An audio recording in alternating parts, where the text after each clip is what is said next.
Hey guys! So nandito kami. Ayun yung isa, nasa hammock. Andito kami sa Luyan.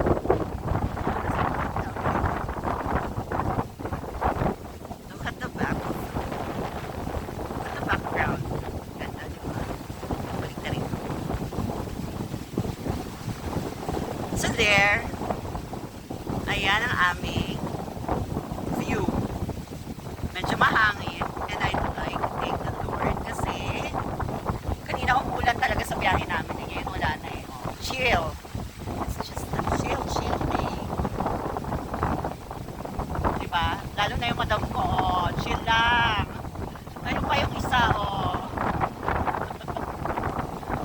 Look at the view. So we're going there later kasi according to them mas maganda pa daw doon sa dulo. But basically this is a oh my gosh. Really beautiful. O, diba? Sexy yan. Nag-photoshoot kami kanina. Oh, pak, nag-e-enjoy ang first timer. Thank you talaga, Brian.